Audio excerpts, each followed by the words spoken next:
형제분들이 많은데 우리 형제분들은 축구 좋아하십니까? 네. 우리 자매분들은 이 남자들이 모이면 축구 얘기, 군대에 있을 때 축구하는 얘기 제일 싫어한다는 얘기를 들었습니다. 저는 축구하는 것은 좋아하지 않아도 보는 것은 좋아하는 편인데 올해 월드컵 대회가 있다고 하더라고요. 그래서 기대가 됩니다. 전 세계에서 가장 축구를 잘하는 사람들이 최고의 스피드와 기술과 전략을 가지고 그것을 보여주는 그 경기가 경기 시간 내내 사람들을 열광하게 만듭니다. 그런데 그렇게 열광적인 축구 경기 도중 모두가 조용해지고 숨죽여 긴장하는 순간이 가끔 벌어집니다. 그것은 페널티킥이 진행될 때입니다. 페널티킥 상황이 되면 골키퍼나 또 키커는 표정부터가 심각해지고 지켜보는 관중석도 고요한 정막이 흐르죠. 골키퍼는 홀로 골대 가운데 자세를 잡고 서 있고 키커는 표시된 위치에 공을 세워두고 비장한 표정으로 뒤로 물러섭니다. 온 세상에 둘만 남은 듯 마주 서 있습니다. 심판의 호각 소리와 함께 키커가 달려들어 공을 차는 순간 골키퍼도 왼쪽으로 뛸지 오른쪽으로 뛸지 순간적으로 결정을 하고 있는 힘껏 점프를 합니다. 이때 자연스럽게 골키퍼는 한쪽을 포기하게 되겠죠. 물론 가끔은 어느 쪽으로도 뛰지 않고 가만히 중앙을 지키는 골키퍼도 있습니다. 잠시 후 어느 한쪽은 환호하고 한쪽은 실망하게 됩니다. 그런데 이 페널티킥 상황에 대해서 이스라엘의 벤구리온 대학의 마이클 바엘리라는 교수가 한 연구를 진행했는데 이 교수가 286개의 페널티킥 자료를 분석해서 골키퍼의 점프 방향과 득점률을 조사한 것입니다. 조사 결과 왼쪽으로 점프할 때 선방률이 14.2%가 나왔고 오른쪽으로 뛰면 12.6% 선방률이 나왔습니다. 그런데 키커들이 공을 가운데로 차는 경우는 30%나 되었다고 합니다. 골키퍼 입장에서는 왼쪽이나 오른쪽으로 힘껏 점프를 하면 10%에서 15% 정도 막아낼 수 있지만 중앙에 가만히 서 있으면 30% 공을 막아낼 수 있는 것이죠. 통계로만 따지면요. 하지만 골키퍼가 그냥 가운데 그대로 머무는 비율은 2% 정도밖에 되지 않는다고 합니다. 대부분의 골키퍼는 가만히 중앙을 지키지 않고 왼쪽이나 오른쪽이라 있는 힘을 다해서 몸을 날리는 것입니다. 왜 그렇게 행동하는 것일까요? 심리학에서는 이것을 액션 바이어스, 즉 행동 편향이라고 부릅니다. 즉 가만히 서 있거나 골을 먹으면 무능함으로 비춰지고 사람들에게 아무것도 하지 않고 가만히 있는다고 비난을 받을 수도 있지만 어느 쪽으로도 몸을 날렸다가 그러다 골을 먹으면 그 액션 때문에 최선을 다했다는 위안과 평가를 얻을 수 있다는 것입니다. 잘못된 방향일지라도 가만히 있는 것보다는 뭐라도 하는 게 낫다는 심리적 오류에 빠지는 것입니다. 가만히 보면 우리가 일상생활을 하면서도 그런 행동 편향을 보일 수 있습니다. 어떤 일을 한다거나 어떤 투자를 한다거나 할 때 조용히 기다려보는 것이 최선의 선택이지만 조급함과 불안함으로 자꾸 무언가 행동을 취했다가 좋지 않은 결과가 나타나게 되는 것입니다. 그래서 우리가 무언가를 할 때 지금이 기다려야 할 때인가 행동할 때인가를 지혜롭게 판단하는 것이 상당히 중요하다고 할 수 있습니다. 그런데 여러분 오늘 본문에 아브라함과 사레가 바로 그런 액션 바이어스에 빠져 있습니다. 하나님의 때에 이루어질 하나님 약속을 믿음으로 기다리는 대신 잘못된 방향으로 몸을 날리고 있는 것입니다. 사건은 아브라함이 하나님의 약속을 믿고 고향을 떠난 지 10년이 지난 후 벌어집니다. 아브라함은 믿음으로 출발했지만 처음부터 완전한 믿음의 사람이 아니었죠. 여러 가지 사건들과 시험들을 겪으면서 믿음이 조금씩 연단되고 세워져 가고 있었습니다. 그렇게 여러 해 동안 많은 시험과 연단의 사건들을 지나온 아브라함에게 하나님께서는 창세기 15장에서 너에게 상속자가 태어날 것이고 하늘의 별처럼 수많은 자손이 번창하게 될 것이라는 그 약속을 다시 한번 확인해 주십니다.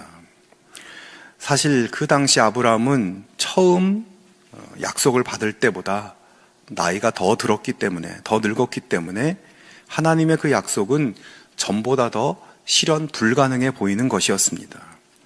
그러나 아브라함은 그런 상황 속에서도 흔들림 없이 하나님이 다시 확인시켜 주시는 약속을 신뢰하였습니다. 그러자 하나님께서는 그의 믿음을 보시고 그를 의롭다 여기셨다, 이렇게 창세기 15장에서 말씀합니다. 이 장면은 아브라함이 믿음으로 의롭다 여김을 받았다는 아주 중요한, 우리 성경에서, 우리의 믿음에서 중요한 장면이죠. 자, 그러고 나서 얼마 후 아브라함 앞에 그의 아내 사레로부터 새로운 제안이 던져집니다. 가나안 땅에 들어온 지 10년이 지났지만 여전히 자식이 없는 사레가 생각해낸 방법은 자신의 여종인 하갈을 통해서 자녀를 얻고자 하는 것입니다. 사실 이런 방법은 고대 시대에 자녀가 없는 부부들이 일반적으로 선택하는 방법이었습니다. 하지만 그 방법은 하나님의 방법은 아닌 것이죠. 하나님께서 약속의 자녀를 그런 방식으로, 편법으로 주실 리가 없지 않겠습니까? 그렇지만 그들은 지금 하나님의 약속이 10년이 지나도 이루어질 기미가 보이지 않자 약속을 기다리지 못하고 자신들의 방법으로 해결해 보려고 합니다.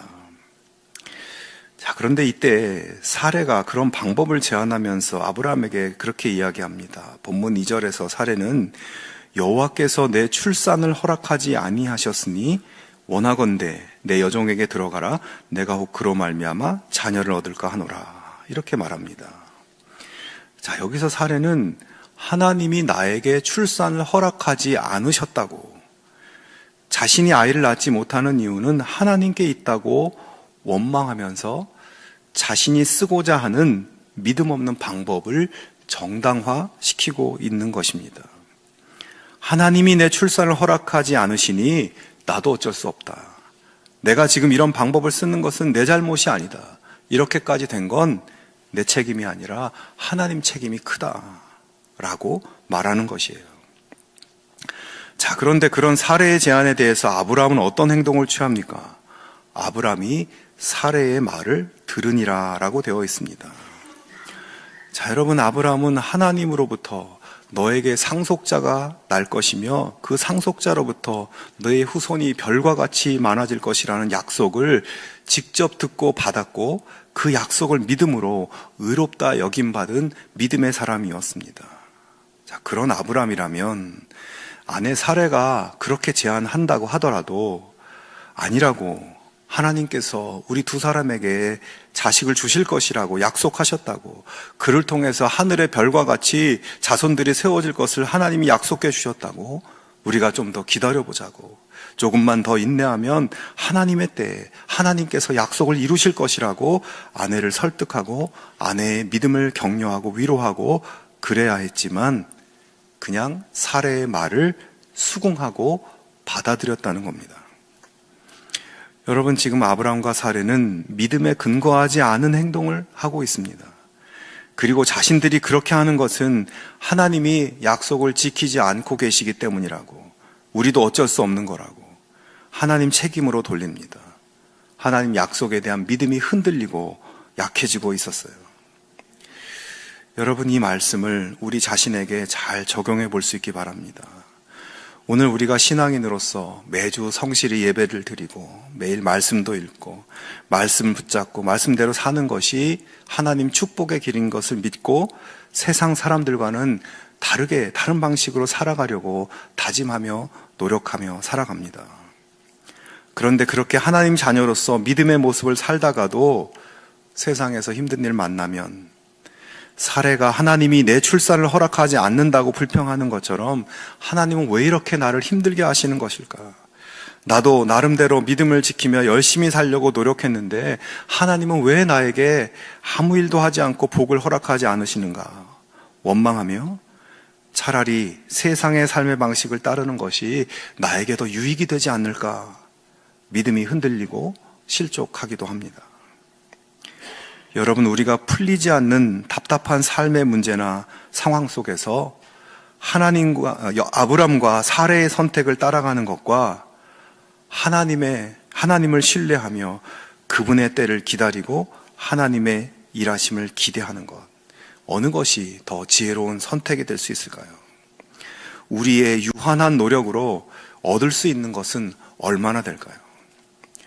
사랑하는 여러분, 하나님의 백성들인 우리가 마지막 날 하나님 앞에 서기까지 항상 우리 주변에는 하나님을 의심하고 하나님께 대한 기대를 접게 만드는 유혹과 영적 도전들이 그치지 않을 것입니다.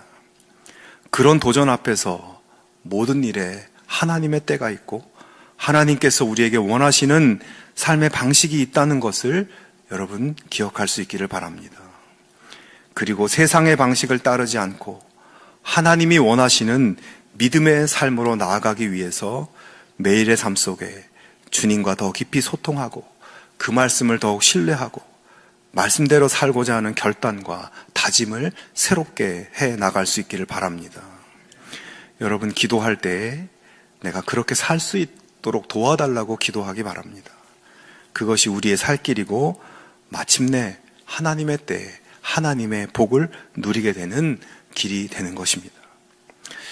자, 그런데 그렇게 아브람과 사레가 믿음의 길이 아닌 자기들 방법을 선택하여 행동하는 것은 단순히 개인적인 불신앙의 차원을 넘어서 다른 사람도 고통을 겪게 만드는 결과를 만들어냈습니다.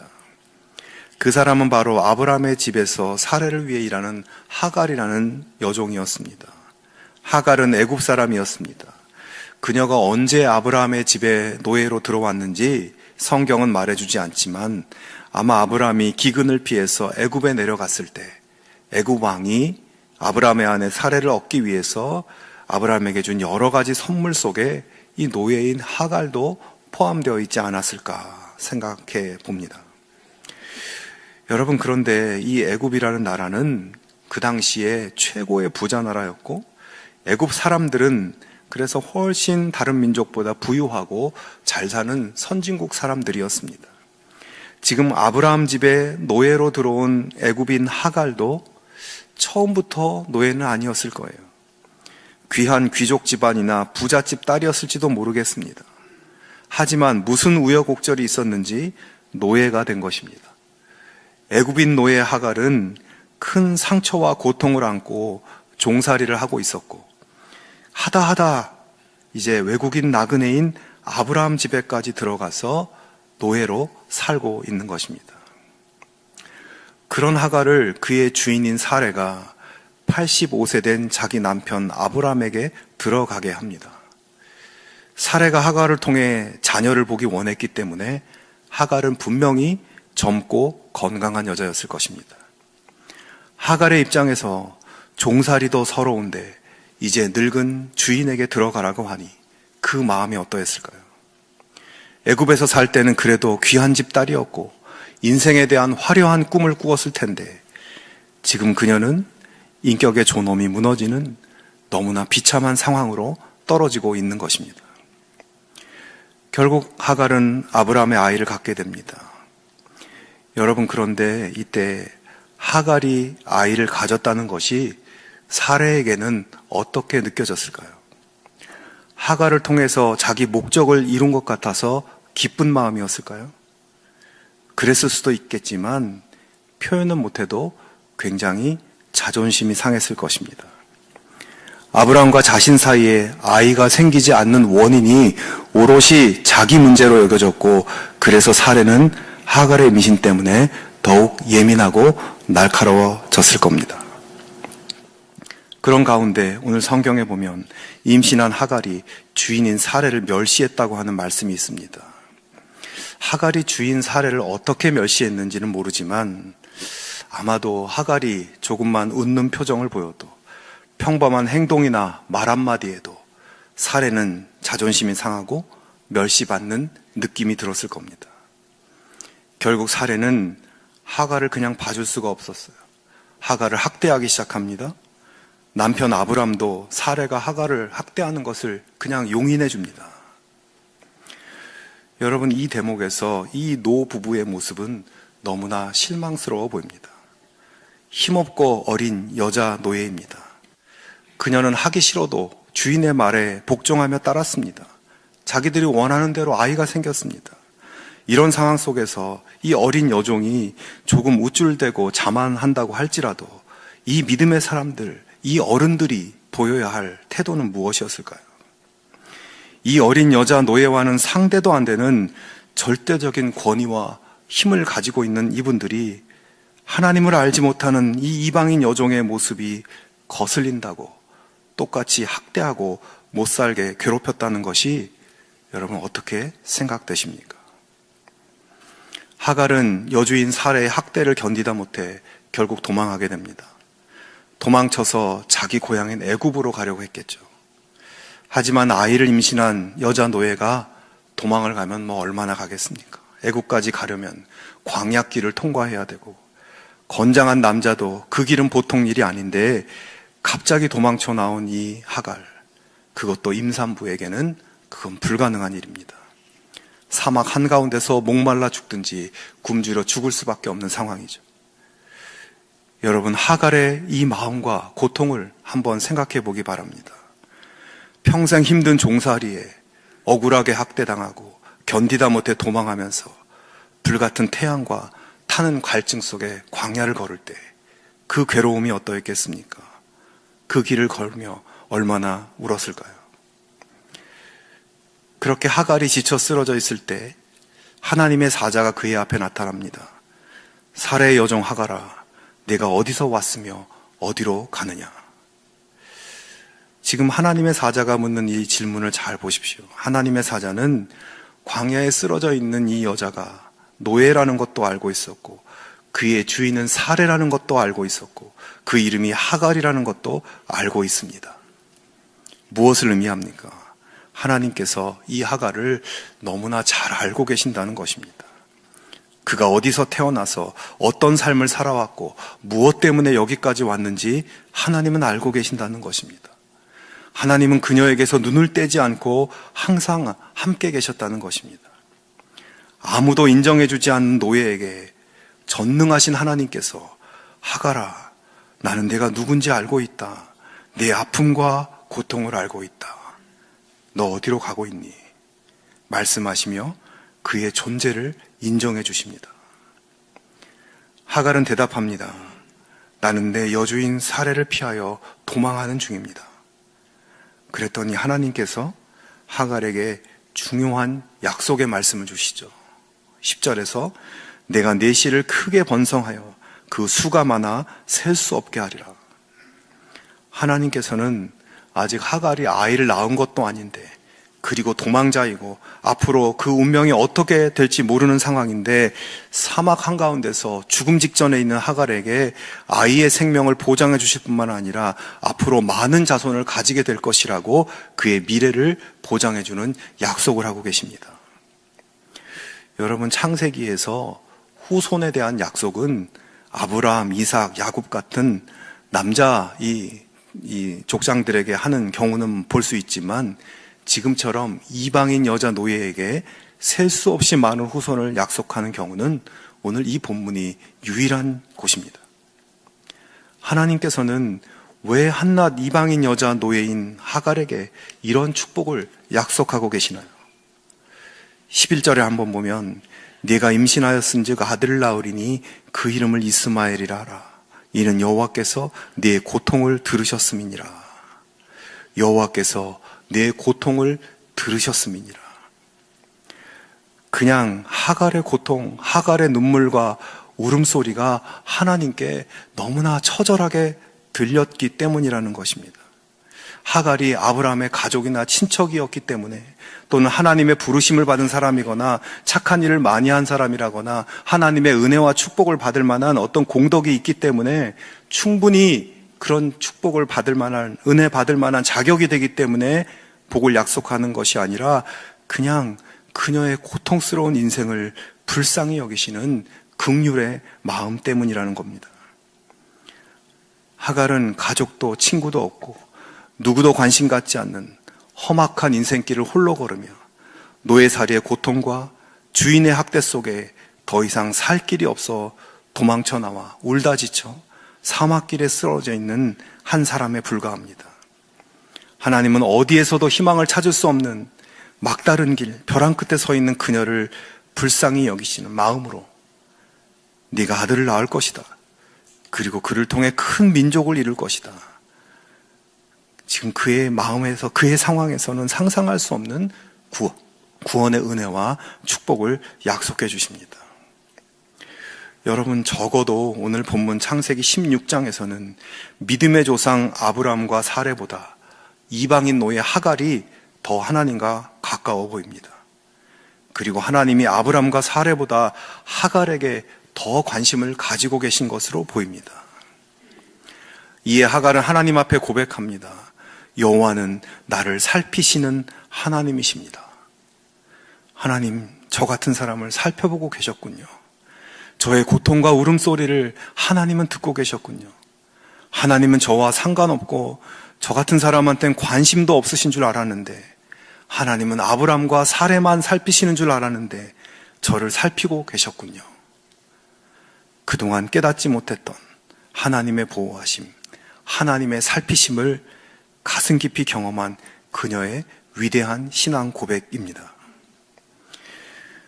여러분, 슬픔과 고통 속에 신음하며 어디에서도 살 소망을 찾을 수 없는 하갈을 지켜보시고 구원하기를 원하시는 은혜의 하나님께서 오늘 저와 여러분을 살펴보고 계십니다.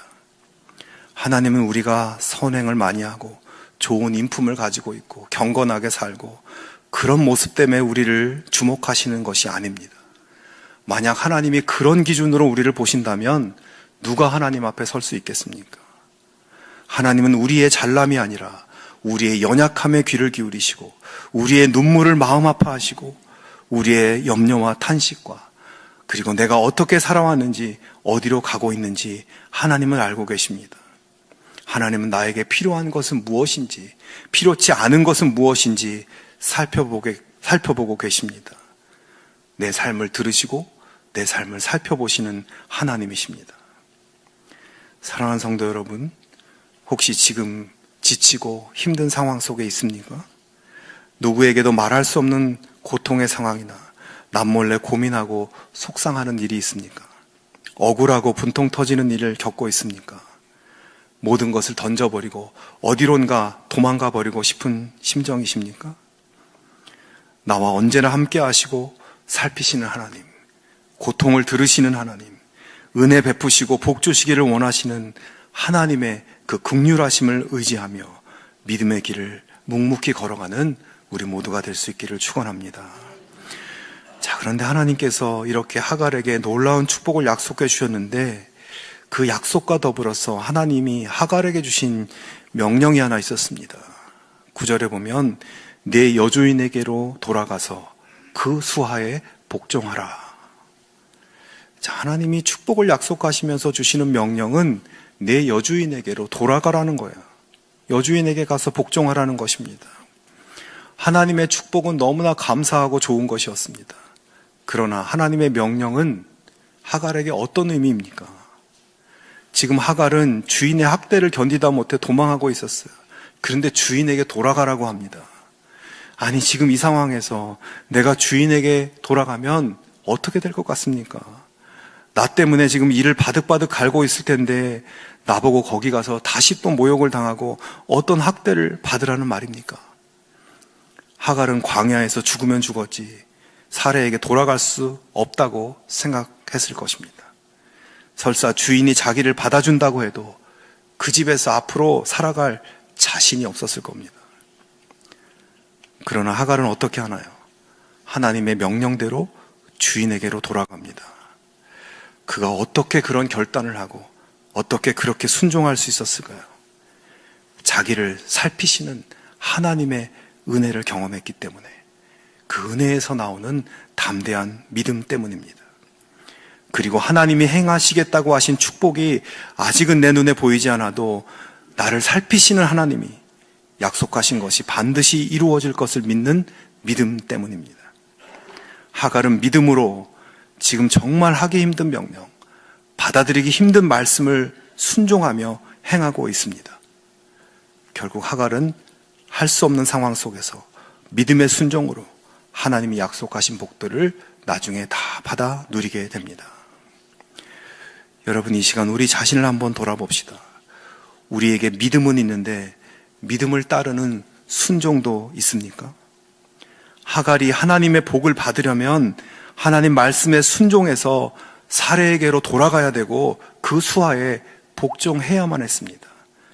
그 길이 고난으로 보이지만 결국은 하나님의 복을 받는, 복받는 길로 연결되는 길이죠. 여러분, 눈앞에 순종이 힘들어도 그것이 하나님이 뜻하시는 것이라면 그것이 복의 길이 되는 것입니다. 우리 모두가 믿음의 순종으로 하나님의 축복의 약속을 풍성하게 누리며 살아갈 수 있게 되기를 축원합니다. 여러분, 연약하고 보잘것없는 이 여인 하갈을 거두시는 하나님의 은혜는 오늘 저와 여러분에게 동일하게 부어주시는 은혜입니다. 우리의 기도를 들으시고 우리의 신음과 울음소리를 들으시고 답답한 우리 마음을 들으시고 내가 조금 부족해도 그냥 나를 귀하게 여기시고 살펴주시는 하나님의 은혜가 얼마나 크고 놀라운 것입니까? 그 놀라운 은혜를 주신 하나님을 신뢰하며 이제 하나님께서 우리에게 주시는 말씀 한마디 한마디를 마음에 새기고 순종하며 살아가는 우리 모두가 될 수 있기를 바랍니다. 하갈이 그랬던 것처럼 말씀의 무게가 나에게 너무 무겁게 다가온다고 할지라도 하나님의 축복의 약속을 믿고 나를 살피고 계신다는 그 하나님의 말씀을 믿고 순종함으로 마침내 하나님의 축복을 누리는 우리 모두의 삶이 되기를 주님의 이름으로 축원합니다.